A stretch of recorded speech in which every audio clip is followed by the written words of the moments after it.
নমস্কার। এসএনবি ফাউন্ডেশনের আন্ডারে ঋতচ্ছন্দের পক্ষ থেকে আপনাদের সকলকে স্বাগত জানাচ্ছি। আমাদের এই রবিবারের সন্ধ্যায় যে লাইভ অনুষ্ঠান হয়, আজকে আমাদের যে শিল্পী তার নাম হচ্ছে সুভদ্র কল্যাণ। আজকে সুরে ছন্দে সুভদ্র কল্যাণ আমাদের মাতিয়ে রাখবে আগামী বেশ কিছুক্ষণ সময়।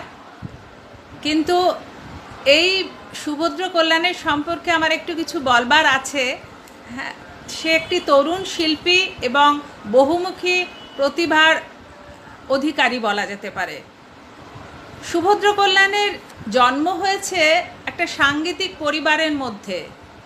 যখন ছোট বয়সে বাচ্চাদের কাঁদলে বা ঘুম পাড়ানোর সময় মা ঠাকুমারা কী করতেন, ঘুম পাড়ানি গান গাইতেন। কখনো বা লরি, কখনো বা বিভিন্ন প্রদেশে বিভিন্ন রকম গান ছিল। কিন্তু সুভদ্র কল্যাণের দিদিমা তিনি কিন্তু এই নাতির জন্য সময়োপযোগী বিভিন্ন রাগ সঙ্গীত তখন পরিবেশন করতেন। কখনো বন্দিশ, কখনো তান। এই দিয়েই ছিল সুভদ্র কল্যাণের ঘুম পাড়ানোর অভ্যেস বা তার কান্না থামানোর অভ্যেস। এছাড়া রাত্রে যদি কখনো ঘুম ভেঙে যেত, তখনও কিন্তু মা রবীন্দ্রসঙ্গীত গেয়ে তাকে শোনাতো।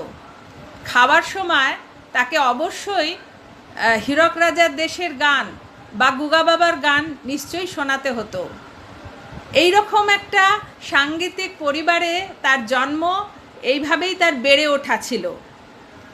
তারপরে মার কোলে করে 3 বছর বয়সে ধ্রুপদ শিল্পী পণ্ডিত উদয় ভাওলকারের কাছে যাওয়া এবং সেখানে তার কাছে সুর সাধনা, সুরের সঙ্গে সুর মিলিয়ে গান করা শুরু হয়েছিল 3 বছর বয়স থেকে। 3.5 বছর বয়স যখন সুভদ্র কল্যাণের, তখন আর এক প্রবাদ প্রতিম সঙ্গীত শিল্পীর কাছে তাকে নিয়ে যাওয়া হয়েছিল। তিনি হচ্ছেন আমাদের সর্বপ্রিয় আচার্য পণ্ডিত শঙ্কর ঘোষ, তবলার প্রবাদ প্রতিম একজন শিল্পী। তার কাছে গিয়ে পৌঁছেছিল এই সুভদ্র কল্যাণ। তিনি এই ছোট্ট বাচ্চাটিকে পরম স্নেহে নানান রকম পরীক্ষা নিরীক্ষা তার ওপর করতে চাইলেন এবং বিভিন্ন তার সঙ্গে সঙ্গে চলল তার বিভিন্ন বাদ্যযন্ত্রের পরীক্ষা নিরীক্ষা এবং কণ্ঠসঙ্গীতের সাধনা। ধ্রুপদের পাশাপাশি সে কিন্তু খেয়ালও চর্চা করেছে। খেয়ালে তার প্রথম গুরু হচ্ছে জনাব জয়নুল আবেদিন। পরে উনি ওঙ্কার দাদারকারের কাছে সুভদ্র কল্যাণ শিক্ষা নেন।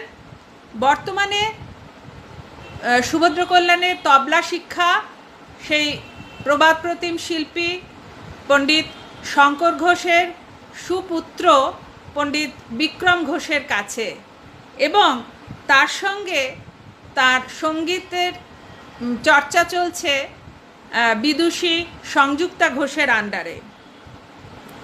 এই গড়ে ওঠার পথে তার বিভিন্ন রকম গান শোনা যেমন ছিল, তার সঙ্গে ছিল তার লেখালেখি, তার সুর দেওয়া, গান আরোপ করা, এই সমস্ত সব কিছুই কিন্তু সুভদ্র কল্যাণের মধ্যে দেখা গিয়েছিল।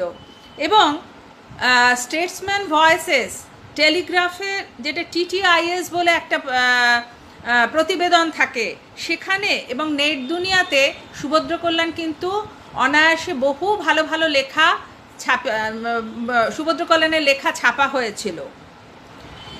এই ওঙ্কার দাদারকার, তারপরে এখন যিনি বিদুষী সংযুক্তা ঘোষের কাছে তার সঙ্গীত সাধনা, তার সঙ্গে সঙ্গে সে কিন্তু মানে গান রচনাও করেছে বহু। আমি সুভদ্র কল্যাণের যে বাবা, তিনি আমাদের খুব বন্ধু লোক। একবার আমাকে 2টি গান পাঠিয়েছিলেন। আমি অবাক হয়ে গিয়েছিলাম গানের কথা এবং তার ভাব সমৃদ্ধ সুর নিয়ে। আমি জিজ্ঞেস করেছিলাম এটা কার গাওয়া, বলেছিলেন আমার পুত্রের। আমি অত্যন্ত অবাক হয়েছিলাম এবং মুগ্ধ হয়েছিলাম যে এই প্রজন্মের একটা শিল্পী এত তরুণ বয়সে এই রকম কথা, এই রকম ভাব নিয়ে যে গান তৈরি করতে পারে, তার মধ্যে একটা নিশ্চয়ই দার্শনিক বোধ অসাধারণভাবে রয়েছে। এছাড়া এই গান বাজনার ঝুলিতে তার বেশ কিছু পুরস্কারও কিন্তু রয়েছে।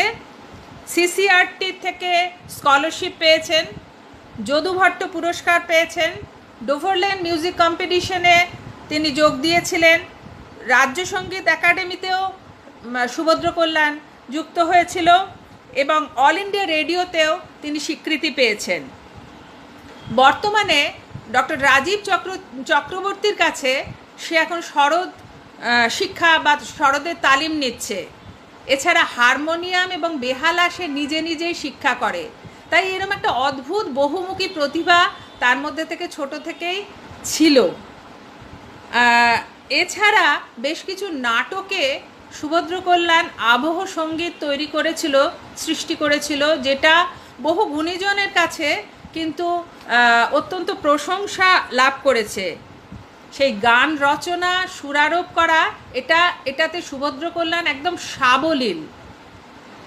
তবলা তরঙ্গ শুরু হয়েছিল গুরু শঙ্কর ঘোষের উৎসাহে এবং তার কাছ থেকে শিক্ষা নিতে নিতে তার একটা নিজস্ব স্টাইল, নিজস্ব একটা শৈলী তৈরি হয়েছিল এবং পরীক্ষা নিরীক্ষার মাধ্যমে সুভদ্র কল্যাণ যে তবলা তরঙ্গের সৃষ্টি করেছিল সেটা অভিযাত্রিক বলে এক চলচ্চিত্রে সুন্দরভাবে ব্যবহৃত হয়েছিল। এই তবলা লহরা কিন্তু সে নিয়মিত একজন শিল্পী তবলা লহরা বাজানোর ক্ষেত্রে। তবলা তরঙ্গ, খেয়াল, রাগাশ্রয়ী গান সবেতেই তার একদম সাবলীল গতি, স্বচ্ছন্দ গতি। এর সঙ্গে সঙ্গে এই এত গান বাজনা চর্চার সঙ্গে সঙ্গে সুভদ্র কল্যাণ কিন্তু কলকাতা বিশ্ববিদ্যালয় ইংলিশ অনার্সের ছাত্র। তো আজকে এই বহুমুখী প্রতিভা, এই তরুণ শিল্পীকে আপনাদের সামনে আমরা পরিবেশন করতে পেরে অত্যন্ত আনন্দিত, অত্যন্ত গর্বিত। আপনারা কিছুক্ষণের মধ্যেই সুভদ্র কল্যাণকে পাবেন, কেন আমাদের এইটাই কিন্তু এখন মঞ্চ, আমাদের এই অনলাইন এইরকম এই প্ল্যাটফর্মটাই কিন্তু আমাদের মঞ্চ। সেই মঞ্চকে প্রস্তুত করতে একটু তো সময় দিতে হয়, 2-5 মিনিট। আজকে যদি আপনাদের কোনো প্রশ্ন থাকে সেটা নিশ্চয়ই আপনারা করবেন এবং সুভদ্র কল্যাণ চেষ্টা করবে সেই রাগ সঙ্গীত তার বাজানোর পরে তার যে সিঙ্গিং বিটস বলে তার যে নিজস্ব একটা অনন্য শৈলী, সেটা দেখানোর পরে সেই উত্তরগুলো দেওয়ার। তবে আজকে আমি চলে যাওয়ার আগে একবার একটা কথা বলে যাই। আগামী রবিবার সন্ধ্যা 7টায়, আমরা 7ই মার্চ সন্ধ্যা 7টায় যে অনুষ্ঠান আমরা 14ই ফেব্রুয়ারি করেছিলাম ঋতচ্ছন্দের প্রতিষ্ঠা দিবসে, সেই অনুষ্ঠান বহু মানুষ কিন্তু দেখতে পাননি, আবার বহু মানুষ উপস্থিত হয়েছিলেন। সেই প্রিয় দর্শকদের জন্য আমরা আগামী 7ই মার্চ রবিবার সন্ধ্যা 7টায় সেই অনুষ্ঠানের একটা লাইভ স্ট্রিমিং করব, আপনারা আমাদের সঙ্গে যুক্ত হবেন। তাই আপনারা, আবার বলছি, আপনারা বেশ আগামী সামনের কিছুক্ষণ সময় সুভদ্র কল্যাণের সঙ্গীতে মেতে থাকুন।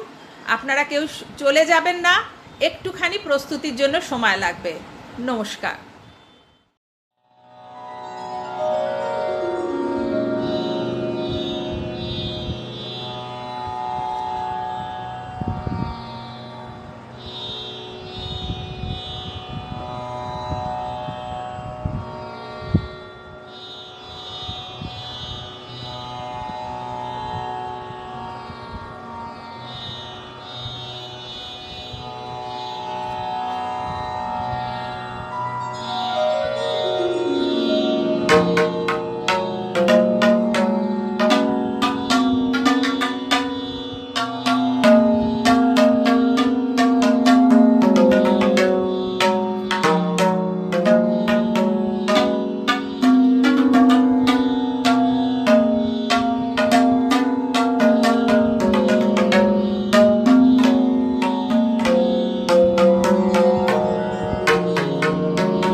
নমস্কার, আমি সুভদ্র কল্যাণ। আমার সঙ্গে এতক্ষণ তালবাদ্যে সংবাদ করলেন আমার সুধীর কাকু, শ্রী সুধীর ঘোড়াই। আমি সঞ্জয় জেঠু এবং কাবেরী জেঠিমাকে অনেক ধন্যবাদ এবং কৃতজ্ঞতা জানাই আমাকে ঋতু ছন্দে বাজানোর সুযোগ দেওয়ার জন্য। আমি প্রথমে যেটি বাজালাম এটি একটি সন্ধ্যা সঙ্গীত, রাগ ইয়ামেনের উপর আধারিত।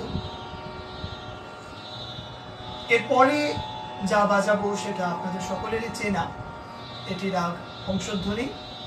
দক্ষিণ ভারতীয় রাগ, উত্তর ভারতেও এর চর্চা আছে। আমি হংসধ্বনি বাজিয়ে তারপরে তবলা তরঙ্গ সম্পর্কে কিছু কথা বলবো। হংসধ্বনি ছোট করে আলাপ, তারপর দেখি কোন তালে গাত বাজানো যায়। সুধীর কাকু আছে, খুব একটা চিন্তা নেই।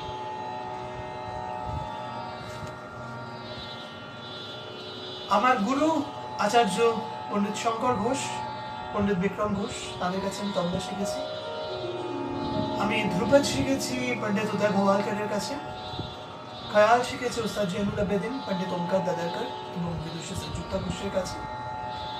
এবং আমি সরোদ শিখেছি এবং শিখছি ডক্টর রাজীব চক্রবর্তীর কাছে। তো আমি প্রত্যেকেরই নাম বললাম তার কারণ প্রত্যেকের কাছ থেকে যা যা শিখেছি তারই একটি সম্মিলিত পরিবেশনা আপনাদের সামনে তুলে ধরলাম। আমার এই উপস্থাপনাতে আমি প্রত্যেকের কাছে যা যা শিখেছি সবই বাজাই। হংসধ্বনি শুরু করছি।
বলছি রাগটাকে, কিন্তু হাঁস তো ডাকছে না, বাইরে কুকুর ডাকছে, আর হাঁসটা আমার গলার মধ্যে আছে। আমি গাইলে তখন ডাকবে, হয়তো তবলায় কি ডাকবে সেটা জানি না।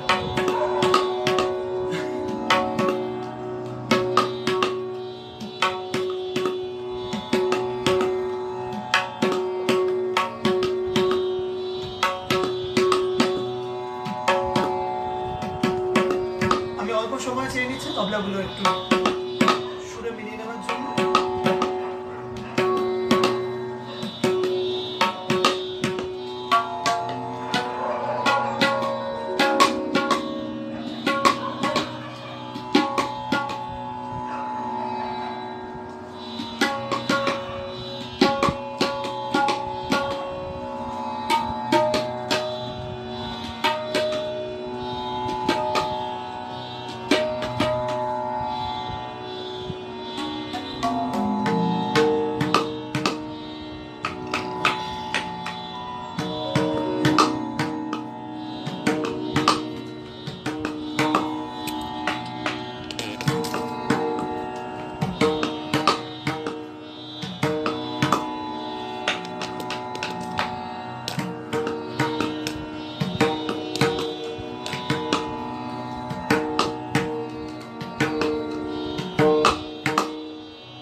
গান বংশধ্বনি।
সম্পর্কে দু চার কথা বলতেই হবে।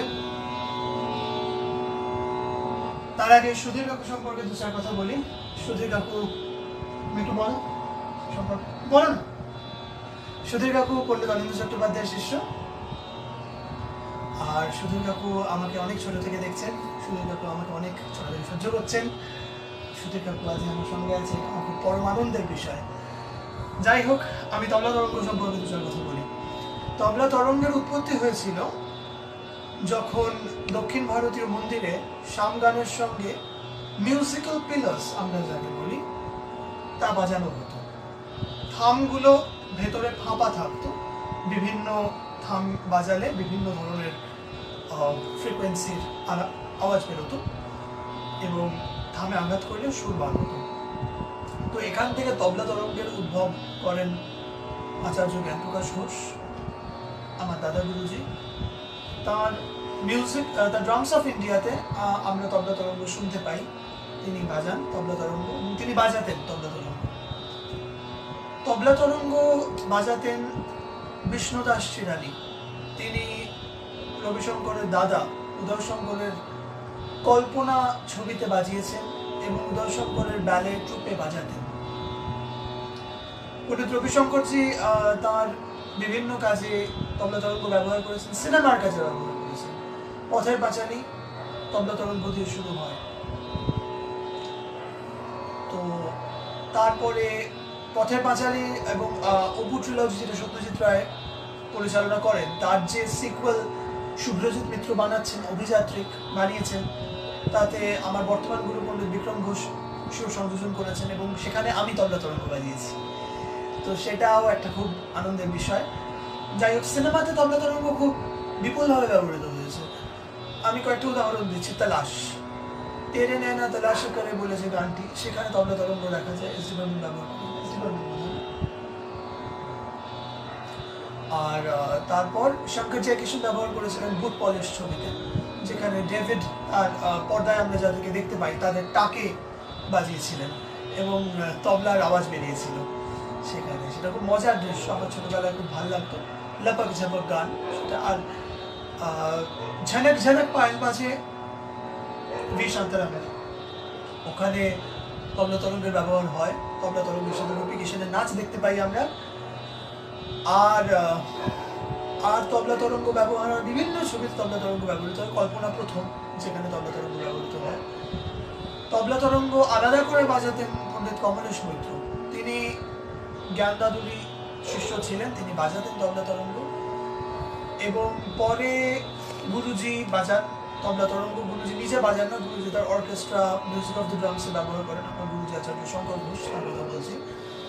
তো গুরুজি আমাকে বললেন তবলা তরঙ্গ বাজাতে, কারণ পরের দিকে গুরুজির শেষ দিকে যখন গুরুজি আরেকটি অর্কেস্ট্রা করেন, তার নাম দেন তালিম ড্রাম অর্কেস্ট্রা। সেখানে তবলা তরঙ্গ বাজানোর জন্য গুরুজি আমাকে বলেন তবলা কিনতে, এবং তারপর আমি তবলা তরঙ্গ বাজাই সেখানে। এবং তবলা তরঙ্গতে আমি যাতে স্বাধীনভাবে তবলা তরঙ্গ বাজাতে পারি সে বিষয়ে গুরুজি আমাকে প্রচুর উৎসাহ দিয়েছিলেন। আমি আমার মতন করে স্বাধীনভাবে ভাবনা চিন্তা করতে করতে তবলা তরঙ্গতে ধ্রুপদ বাজানোর কথা ভাবলাম। আমি আমার গুরু পণ্ডিত উদয় ভাওয়ালকর, যার কাছে আমি ধ্রুপদ শিখেছি, তাকে আমার এই পরীক্ষাশীল তিনি আমার জানেন, তিনি আমার পরীক্ষাশীল মনোভাবের কথা জানেন, অতএব তাকে খুব বেশি কিছু বলতে হয়নি, তিনি বুঝে গেছেন। তো তিনি আমাকে খুব উৎসাহ দিলেন এবং খুব সাহস যোগালেন। তো আমি ছোট্ট করে একটু উদাহরণ দিচ্ছি কিভাবে ধ্রুপদ তবলা তরঙ্গ ব্যবহার করা যায়।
ধ্রুপদ এমন এক দর্শনের কথা বলে যেখানে আমরা এক একটি সুরের সঙ্গে সুরের ভেতর ডুবতে পারি।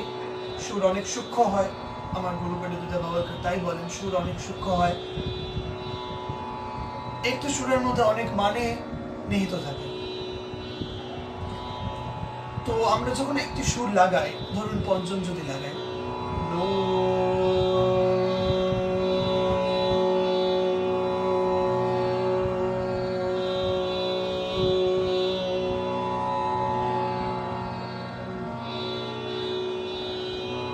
উদয়জি মনে করেন একটি সুর যদি খুব গভীরভাবে লাগানো যায়, তার মাধ্যমে আত্মোপলব্ধি ঘটে।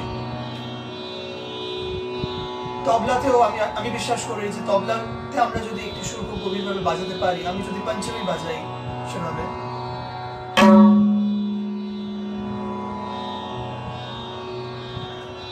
জানি না ঘুরবে কিনা। তো জোর ঝালা আমি যা বাজাই সেটা নিশ্চয়ই ধ্রুপদের অঙ্গেই বাজাই, এক একটি স্বর লাগানো সেই পদ্ধতি। এবং শরদের আমার যা তালিম ডক্টর রাজীব চক্রবর্তীর কাছে, সেইটা আমি বাজানোর চেষ্টা করি। এখানে উদাহরণ দিচ্ছি,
হালকা করে দেখালাম কিভাবে জোর ঝালা এখানে বাজানো সম্ভব।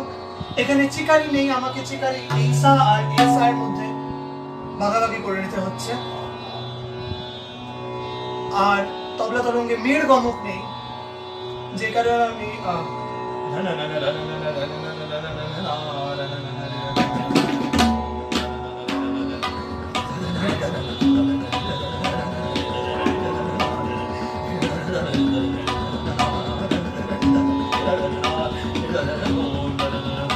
এটা এখানে দেখানোর জায়গা নেই। চেষ্টা করা যায়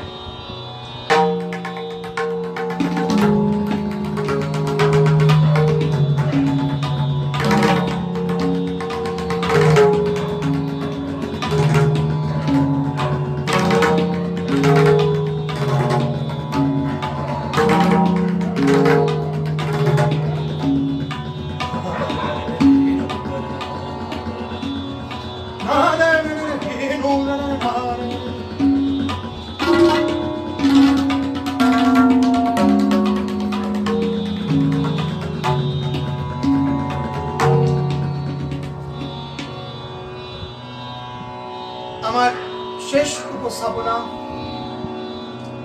আমি একটু ছোট করে, যেহেতু বসন্তকাল, আমি বসন্তের উপর কিছু বাজাবো।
তবলা মেলানোর মানে তবলা তরঙ্গ বাজানোর একটা সমস্যা হচ্ছে আমাদের টেম্পারেচার অনুযায়ী তবলার সুর এদিক ওদিক করে, ওই জন্য খুব বেশি মেলাতে হয় তবলা তরঙ্গ বাজানোর সময়। আমি অতটা সময় চেয়ে নিলাম, কিন্তু কিছু করার ছিল না। আর তবলা এখন যেহেতু গরমকাল, ওই জন্য ভীষণই অসুবিধা হয় বাজাতে। তো এইটা একটা ডিসঅ্যাডভান্টেজ, আবার ওভারকাম করতে পারলে অ্যাডভান্টেজও। তো দেখি কি হয়। রাগ হিন্ডোল, এই রাগ বৈদিক যুগের রাগ।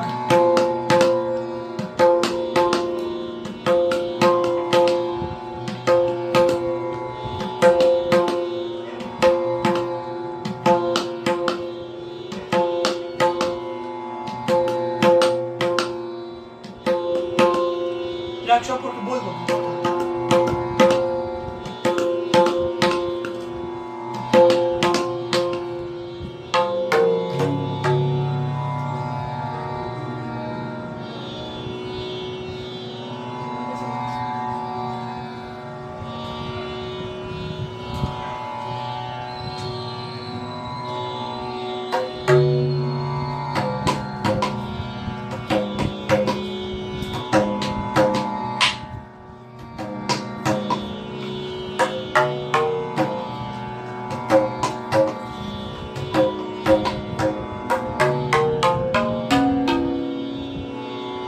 আমরা রাগ তখনই বলি যখন সেটা মিনিমাম 5 স্বর নেয়, 5 স্বর কভার করে।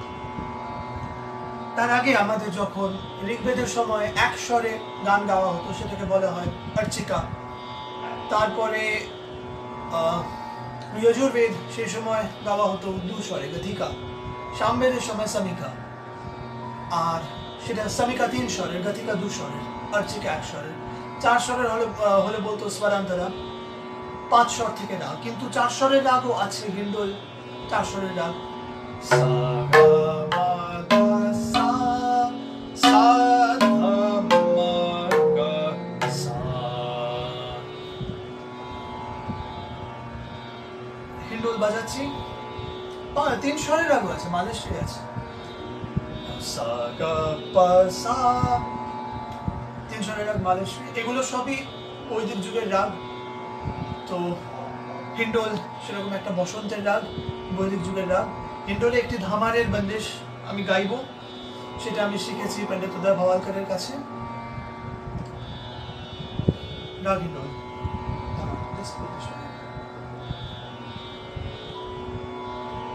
একটু আলাপ গাইছি ছোট করে।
আপনাদের ভালো লেগেছে।